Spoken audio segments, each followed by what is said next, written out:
Hamdan wa syukron lillah, syada la ilaha illallah wa anna muhammadar rasulullah amma ba'du. Hatur nuhun ka sang penguasa acara Pak Ustadz RW anu ganteng teh. Urang lajengkeun bahasan ayeuna teh bab gosob. Di seratna gasab, di aosna gosob. Tapi memang bahasa ieu teh janten nyerepnya Pak Isep karena bahasa Sunda oge. Ngagasab, jadi ngagasab teh merebut, merampas harta orang lain yang sesungguhnya bukan hak kita. Gasab ngabegal lamun nyawa mah ngan memang ngabegal identik jeung ngagasabnya. Korupsi ngagasab struktural.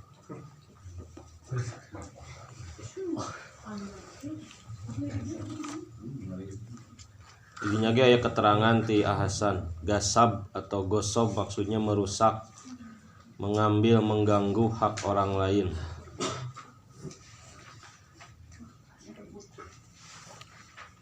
Bangga bade dikawitan ti ikhwan, bade ti akhwat. Soalnya itu mah can nyepeng kitab. Salah satu ti apli cenah.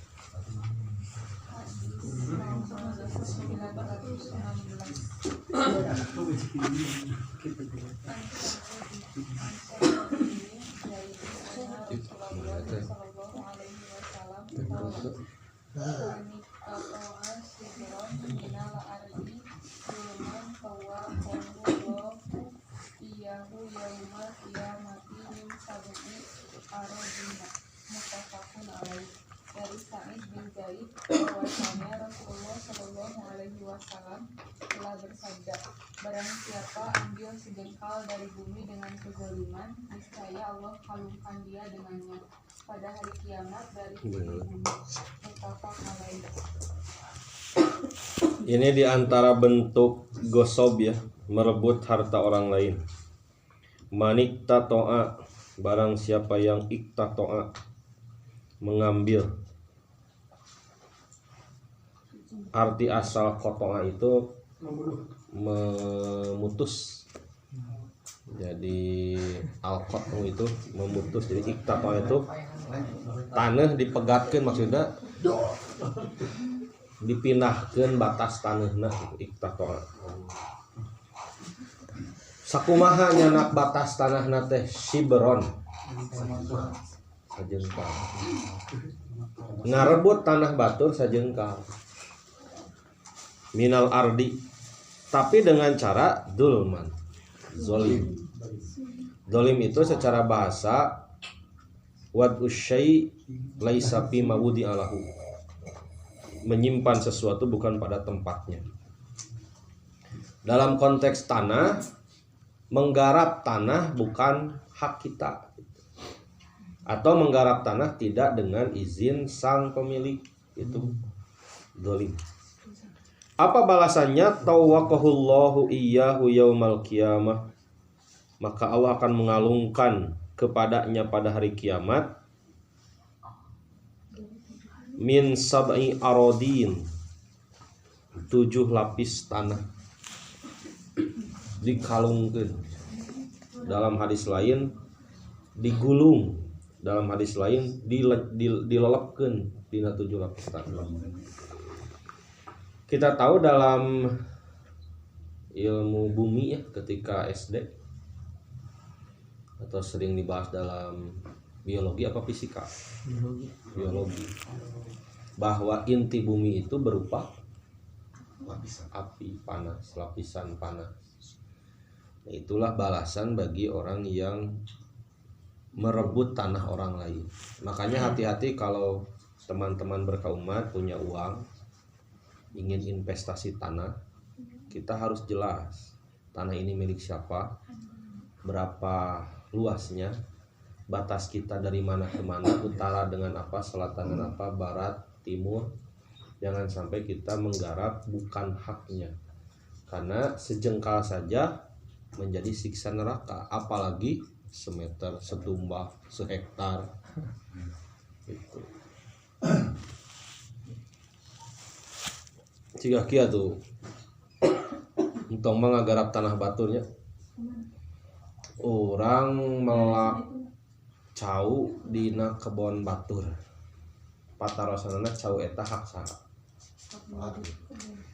hak nu melak hak nu gaduh tanah lamun melak lain dina tanah jadi nu pelakna dina dambal panangan gitu.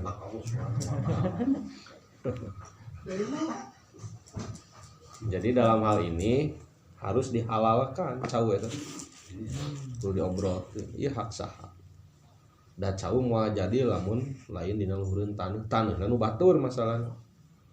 Nah ini pernah kita diskusikannya dengan para penggarap tanah PTPN anu ngagarap tanah perkebunan itu suka ada yang nyewa untuk ditanami rumput. Itu kan jelas akadnya sewa menyewa.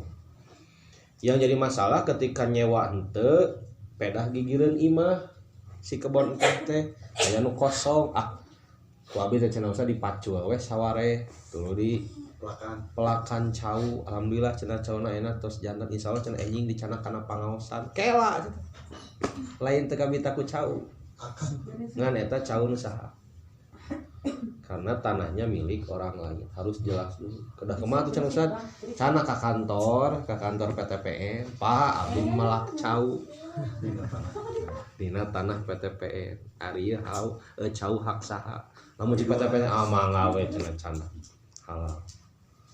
Jadi ulah gagabah ulah sagawayah harus jelas dulu. Nanti jenis-jenis tanah itu ada beberapa macam di negara kita. Ada tanah adat, ada tanah milik negara, ada tanah hak milik sendiri. Itu akadnya beda-beda. Termasuk tanah desa haknya harus jelas kepada siapa kita sewa. Sistemnya masyarakat mengalepar gitu. Nah, harus jelas. Itu yang hadis pertama ya, hati-hati dalam masalah penggarapan tanah. Lanjut hadis nomor 917.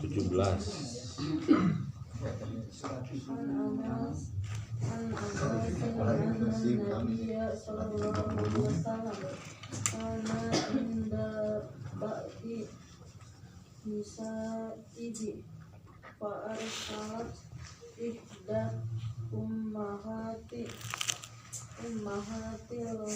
mu'minina ma'a khadimin laha biqos atin fiha ta'amun fadorobat biyadiha fakasarotil qos'ah fadummaha faja'ala fiha ta'ama faqala kulu wadafa'al qas'atas sahihata il rasuli wa habasal muqsurrota rawahu Bukhari wa Tirmidzi wa samado ibata anisata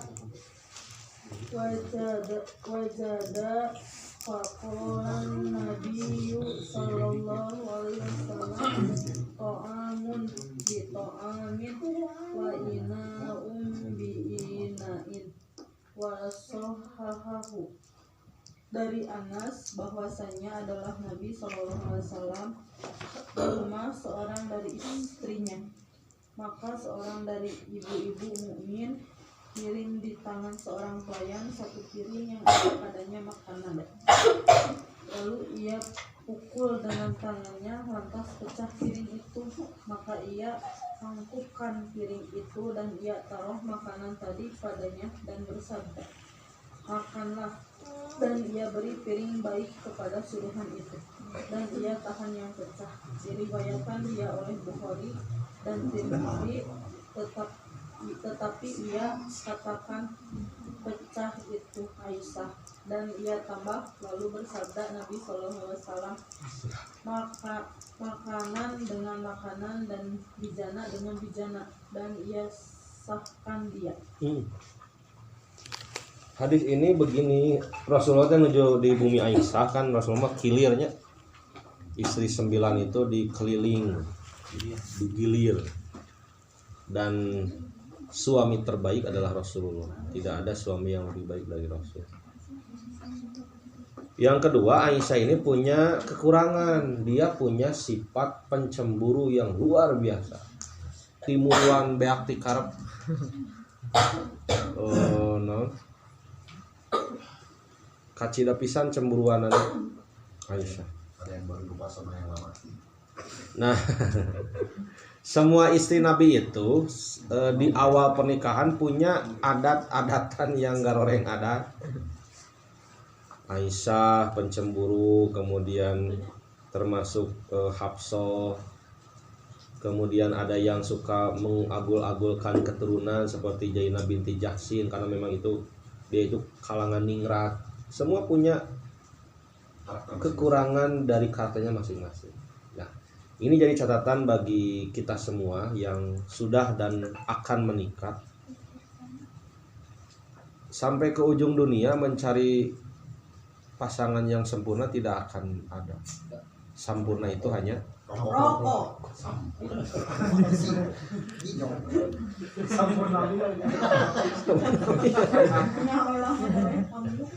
makanya jangan pernah mimpi punya suami ideal, istri tidak bisa. Semua itu punya kekurangan masing-masing. Nah, hanya saja kenapa istri-istri Rasul menjadi mereka yang dijamin masuk surga? Mereka menerima ilmu yang diajarkan oleh Rasul itu. Jadi leuleus nate ku ilmu istri Nabi. Nah, diantaranya Aisyah. Aisyah teh kerduaan jeung Rasul. Aya anu ngirim tuangan. Sidik jadwal kilir jeung Aisyah, asa kaganggu Aisyah teh.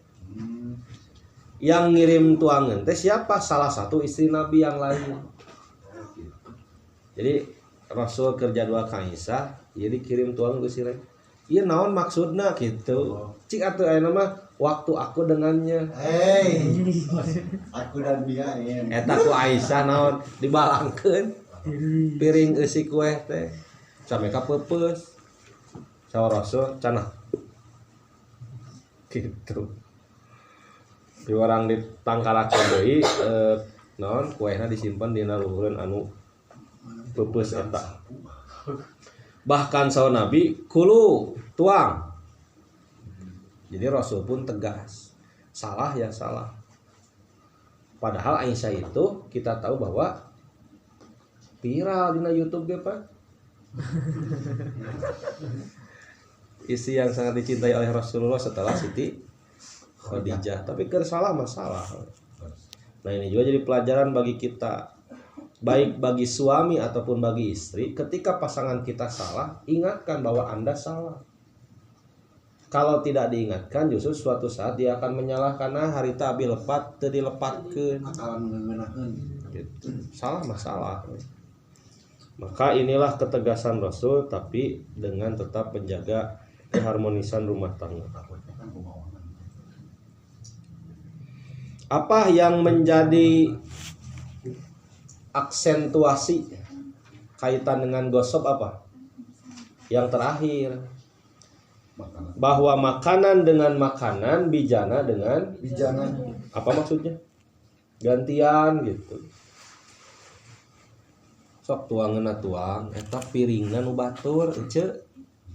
Rasul teh kae gentosan. Gentosan wayah mana?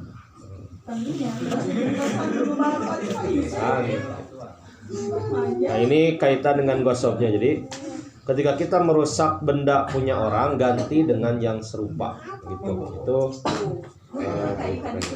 Selingkuhi lagi. teh teman teh. Mangga dilajeng.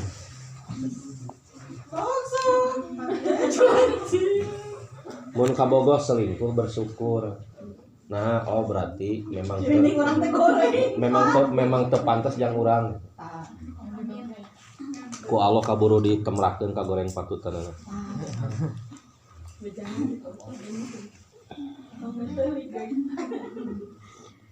An roti Khodiin kola Rasulullah sallallahu alaihi wasallam man jawa'a fi ardi qaumin falaisa lahu minaz zawi sayun walahu nafaqatuhu rawahu Ahmad wa arba'atu ila nasaiya wa hasanahu Tirmidzi wa yuqalu inna Bukhariya Doa pahu. dari Rafi bin Khazid dia berkata Khadij. berkata telah bersabda Rasulullah Sallallahu Alaihi Wasallam, barang siapa menanam di bumi satu kaum dengan tidak izin mereka, maka ia tidak berhak apa-apa dari tanaman itu, tetapi ia berhak mendapat belanja. Diriwayatkan dia oleh Ahmad dan 4 kecuali Nasai, dan dihasankan dia oleh Tirmidzi, dan ada dikatakan bahwa Bukhari melemahkannya. Keterangan 1, penanam yang tidak dengan izin itu berhak mendapat upah dan belanja tanaman jika yang mempunyai tanah hendak teruskan tanaman itu. 2, sekiranya yang mempunyai tanah suruh ia cabut tanamnya, maka si penanam tidak dapat apa-apa sama sekali. Iya, yang tadi ya. Tangkal cau dina tanah PTPN.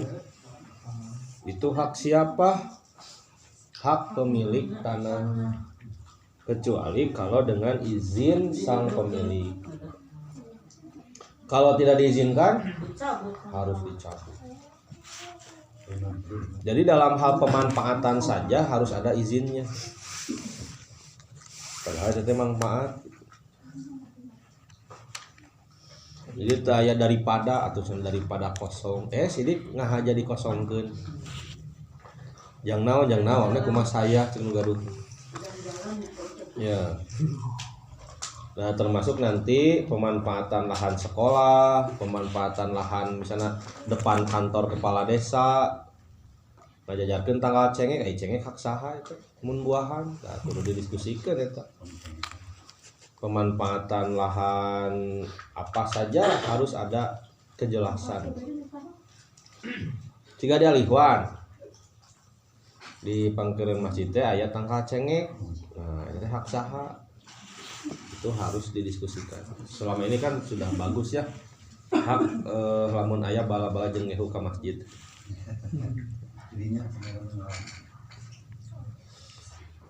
Itu hadis nomor 918. Selanjutnya 919. Bisa.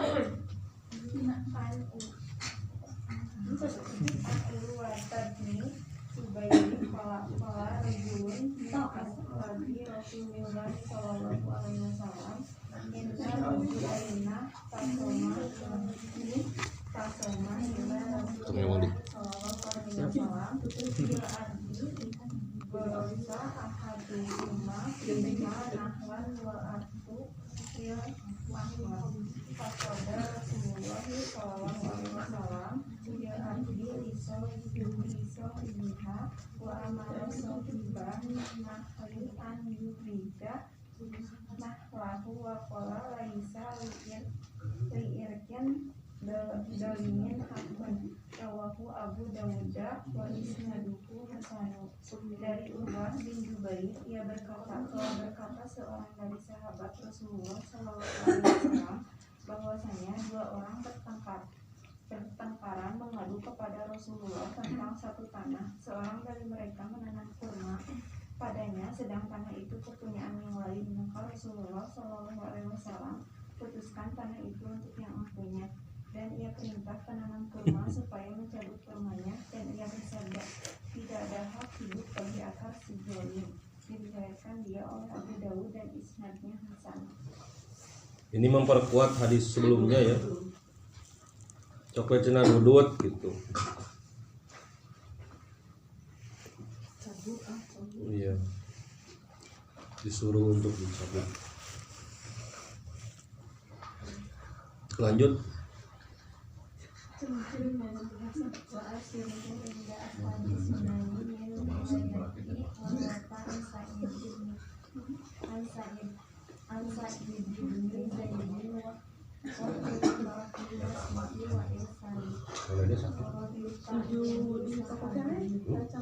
dan akhirnya pengarang-pengarang sunnah adalah dari riwayat Urwah dari Sa'id bin Zaid, tapi diperselisihkan tentang al-sahnya dan mursalnya dan tentang menentukan nama sahabatnya. Keterangan 1, bisa jadi antara tuan tanah itu tidak mau, maka Rasulullah putuskan supaya penanam cabut tanamannya. 2, jika tuan tanah itu suka dibiarkan tanaman tersebut, maka penanam ada hak mendapat belanja tanam dengan harga beli. Lihat hadis 918. Iya. Kenapa hadis itu Rasul memerintah mencabut? Bisa jadi tidak ditemukan kesepakatan gitu ya. Kalau yang punya tanah sepakat mah ku saya dibeli atau disewa atau misalnya kumaha 50-50 dan sebagainya, karena mungkin sang pemilik tanah tidak menerima di gue pangku. Padahal kan yang namanya pohon kurma itu ketika dicabut mati, susah kan itu, seperti pohon ciga anu bararadang ciga non penghasil kelapa sawit gitu, sekian persen untuk bisa hidup pas dipindahkan. Nah artinya ini ketidaksepakatan antara pemilik tanah dan yang menanam. Terlepas dari itu semua, maka penghindaran dari gosok itu ya harus dicabut. Jangankan tanamannya, dalam tata kelola kota saja ketika PLN atau Telkomsel membangun 1 atau 2 tihang dan pemancar itu kan ada aturannya. Kita juga sama, jadi mengamanfaatkan tanah batur sanajan nancep genaon itu kudu awartos heula. Dilanjut 921. An Abi Bakrata anna Nabiyya sallallahu alaihi wasallam qala fi khutbatihi yauman nahri inna dima'akum wa amwalakum alaikum haramun ahur mati yaumikum hada fi sahrikum hada fi baladikum hada mutafakun alaih. Dari Abi Bakrah bahwasanya Nabi Sallallahu Alaihi Wasallam telah bersabda di dalam khutbahnya di hari Kurban di Mina, bahwasanya darah kamu dan harta kamu haram atas kamu sebagaimana haramnya hari kamu ini di bulan kamu ini di negeri kamu ini. Mutafakun alaih. Keterangan sebagaimana hari ini di bulan ini di negeri ini tidak boleh diganggu kehormatannya. Begitu juga tidak boleh kamu menumpahkan darah antara kami, dan tidak boleh kamu makan harta di antara kami dengan jalan yang tidak halal. Ya.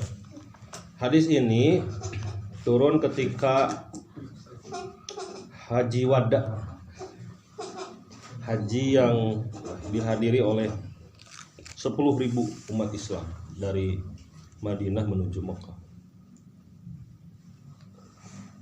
Makanya dilaksanakan khutbah Rasul ini ketika di Mina. Hadisnya panjang, hanya saja ini dipotong oleh Imam Ibnu Hajar, diringkas. Kata Rasul, inna dima'akum, darah kalian, wa amwalakum, harta kalian haramun. Maksud haram di sini tidak boleh mengalirkan darah kecuali yang dibenarkan oleh syariat. Kapan boleh mengalirkan darah orang lain? Kapan? Kisos misalnya. Pukul lagi. Bacok lagi. Tempeleng lagi. Kemudian harta tidak boleh, haram. Pokok asal harta orang lain itu haram bagi kita kecuali dengan cara yang dibenar. Jadi pindahnya harta orang lain ke kita itu harus jelas apa ini akadnya. Pinjam, minta, sodako, memberi, apalagi nabung, gitu. Itu harus jelas.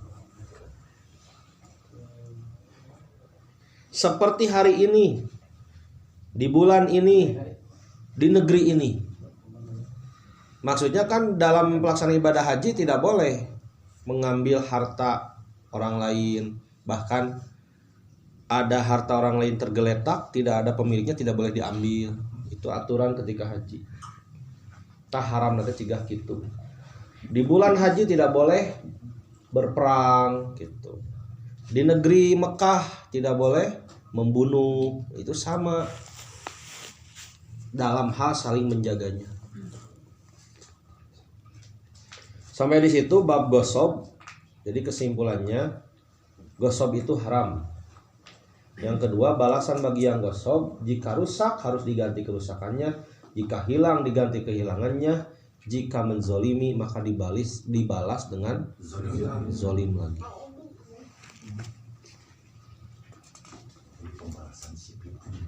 Syubhah sekarang.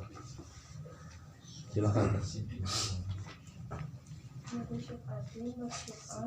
Jadi ini adalah kala kada Rasulullah sallallahu alaihi wasallam disyukati fi kulli ma'an kaidah muqawadul wudu wa surifatu qulubu pada kata mutafaqun alaihi wala itu di Bukhari dari Jabir bin Abdullah dia berkata Rasulullah sallallahu alaihi wasallam telah khususkan adanya syuk'ah pada tiap-tiap yang belum ibadati.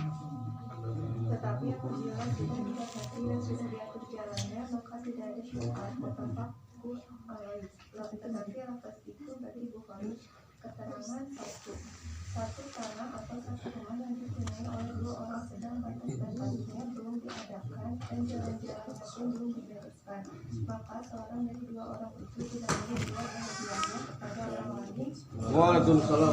Ini ngomong.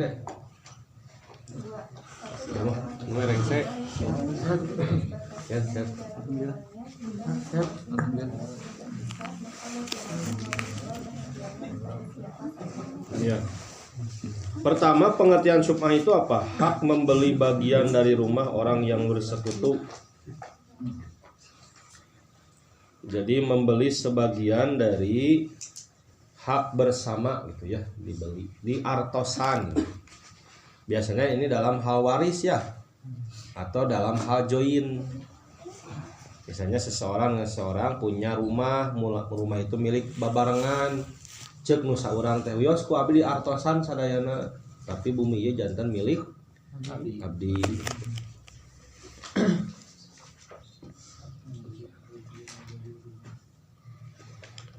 Boleh syubhah pada hal-hal yang belum dibagi, tetapi apabila sudah dibatasi dan sudah diatur maka tidak ada syubhah.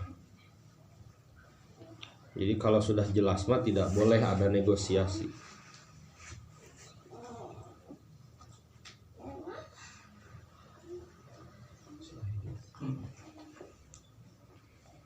Ini subhanallah ya, Islam mengatur bagaimana agar kepemilikan tanah atau rumah itu jangan dulu kepada orang lain. Itu hebat, adab itu. Ada pisannya dilarangkeun. Contoh umpamana kontrakan ieu teh kepemilikan berkah umat.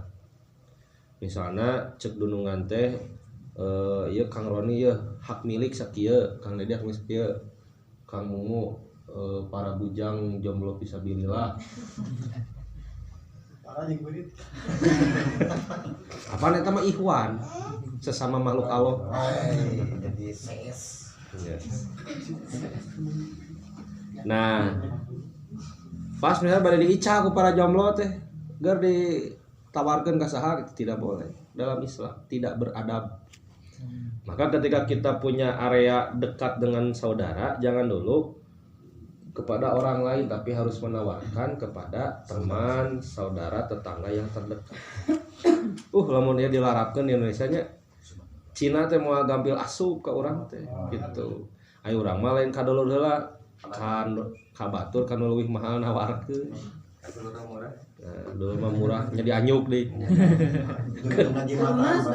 Keur murah dianyuk teu lunas jadi omong. Itu yang harus diomeannya. Karena dilaraskan ke dalam set. Ya. Mudah-mudahan kita mulai dari kita ya.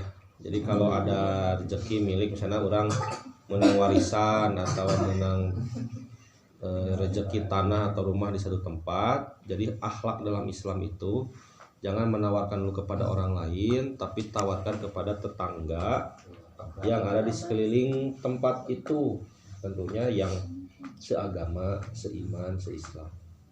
Kalau tidak ada, kita tawarkan kepada tetangga jauh, tetangga tapi rada jauh. Masih tidak ada kepada sesama muslim, jadi ngalegaan itu si kalangan. Tetangga deket heula, tuh tetangga jauh, tuluy muslim secara umum. Jangan lantas ujuk-ujuk ke jelema kafir pedah mahal, tidak boleh. Itu adab dalam Islam. Lanjutkan 923.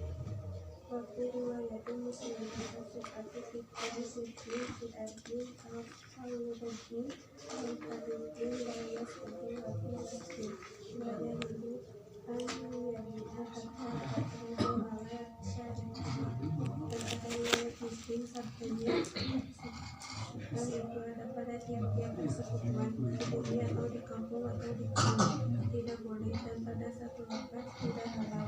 Ia jual bahagiannya hingga ia tawarkan kepada suku. Tuh sampai kaki ya bahasa nage tidak boleh atau tidak halal, la yasluhu la yahillu.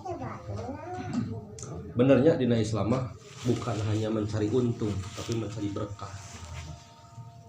Lamun di Palih Lebak mah karawas pisan itu aturan sumah teh. Cigah dina daerah pasawahan.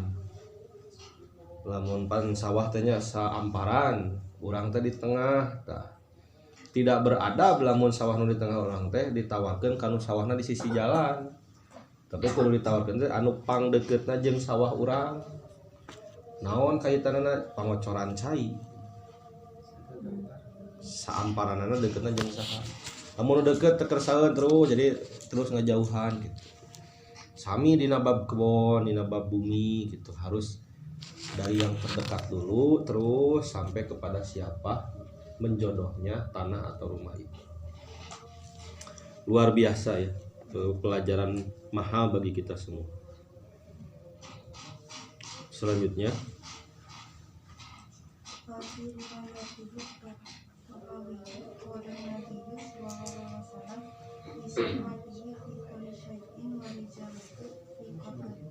dan pada riwayat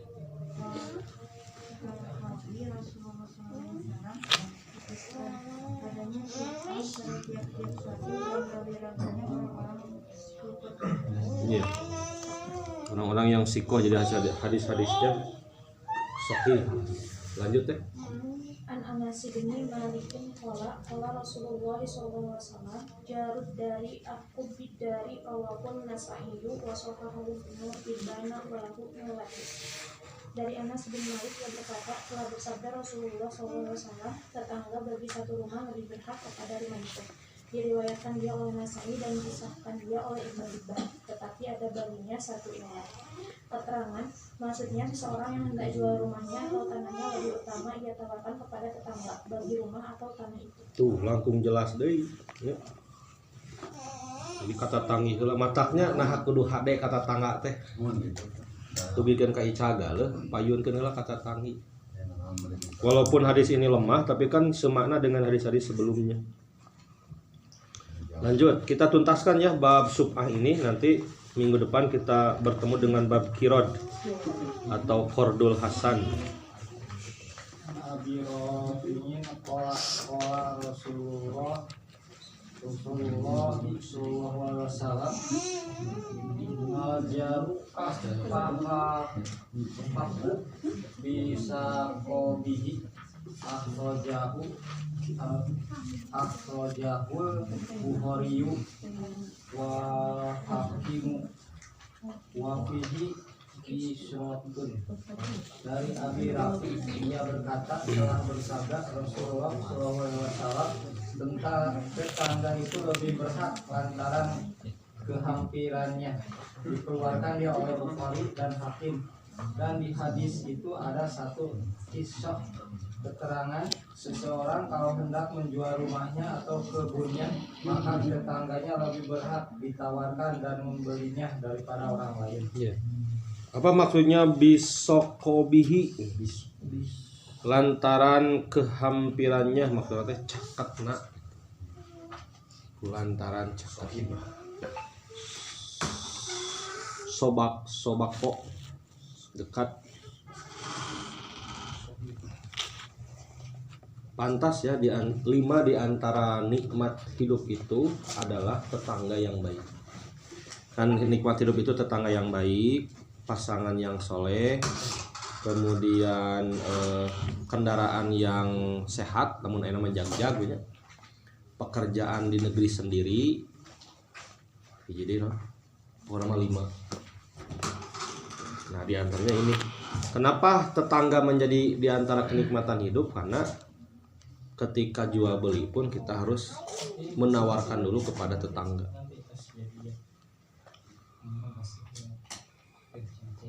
Lanjutkan. An Jabirin qala Rasulullah sallallahu alaihi wasallam baru akhlaku bi su'ati jaribin yung doru biha wa ingka sama diban ida kana tawariqo umrah wahidun wahidan rawahu Ahmadu wa arba'atu wa rijanuhu biqabul. Dari Jabir dia berkata telah bersabda Rasulullah SAW, tetangga lebih berhak dengan sumpah tetangganya, ditangguhkan dia walaupun dia sedang berjalan apabila jalannya itu satu. Diriwayatkan dia oleh Ahmad dan rawi-rawinya Sipot. Keterangan 1. Seorang tetangga lebih berhak dari lain orang pada pembeli rumah atau tanah tetangganya yang hendak dijual apabila yang hendak dijual itu jalannya satu dan hak miliknya. 2. Sekiranya tetangga itu belum balik atau masih di dalam pelayaran, maka hak membeli itu ditangguhkan sampai dia balik atau sampai dia kembali. Luar biasa. Bakat tingkuh hak tetangga di tawaran, lamun leutik keneh dagoan tapi genka gede, lamun can balik tungguan nu bigeun ka uih abay da keur teu aya jual ka nu sajen ulah bae cenah da tetangga budak leutik jual ulah. Jadi nu balik nu teu acan balik antosan di ka balik, anu teu acan uih antosan di ka. Pantas ya ada duga gaduh. Sampai kan tetangga kita mengatakan moal. Pantas sampai Rasulullah mengatakan kan, Jibril mewasiatkan kepadaku tentang tetangga, katanya ayatnya hadis gitu. Sampai aku mengira tetangga akan mendapatkan waris dariku. Ya Jibril teh, Muhammad kade tetangga, Muhammad perhatikan tetangga, Muhammad muliakeun tetangga, Muhammad hormati tetangga. Nah menang teuing itu Jibril mewasiatkan tetangga itu. Sampai ada anggapan buah-buah tetangga teh ahli waris. Kulantaran ku Jibril diwasiatkeun wae. Maka hari ini harus jadi bahan evaluasi bagi kita, apa kabar kita sama tetangga. Karena bisa teu wau jeung tetangga. Musuh. Henteu ari musuh mangan wawuh munding nih. Naon sok nu disebut wawuh munding teh kumaha Pak Isep? Munding ditungtun ku budak leutik tukang ngangon. Ditungtun cuek ya si munding mah teu sugan ngobrolnya jeung mawa jeung nalika munding papangnya deui jeung munding kumaha tah munding papangnya jeung munding duet munding tara disada munding mah tara say hello gitu munding jeung munding tah urang teh jeung tatangnya ulah cigah munding jeung munding piis maka harus ada. Dari mana kita memulai? Kata Rasul, afsus salam tahabu, sebarkan salam, engkau akan saling menyayangi, akan saling mencintai. Satu, bertemu dengan tetangga, urang nu kudu miheulaan. Assalamualaikum, nuju naon Pak, nuju naon Bu gitu. Basa-basi. Yang kedua, saling mengirim hadiah. Apa saja yang sederhana. Mun masak gehu seueuran gehuna anu salangkungna ka mana kan ka tetangga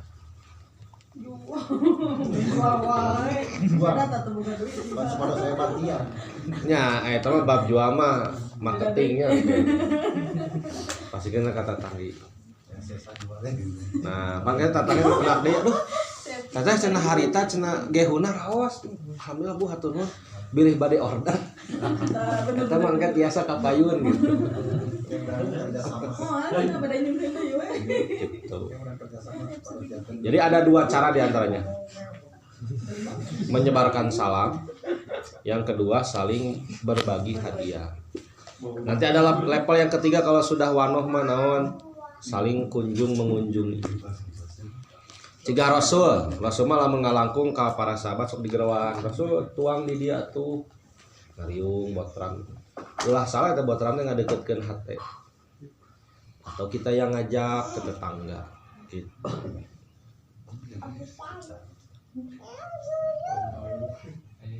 Ya silahkan dilanjut.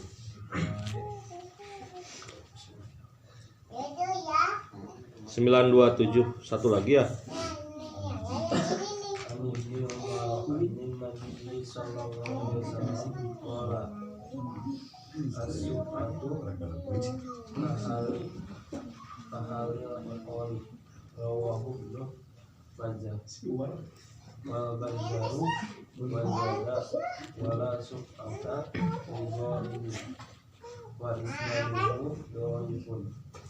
Dari Ibnu Umar dan Nabi SAW yang bersabda, sumpah itu seperti melepaskan onta. Diriwayatkan dia oleh Ibnu Majah dan Ganjar, dan dia tambah sabdanya, dan tidak ada sumpah bagi orang yang berpergian tetapi istilahnya lemah.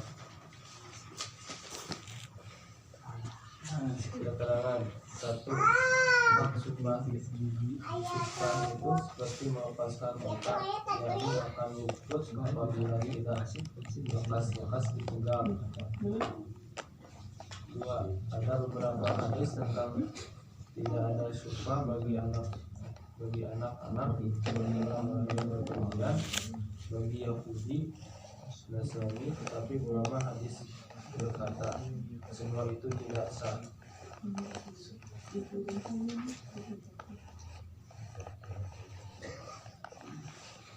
Kedah engal-engal gitunya maksudnya.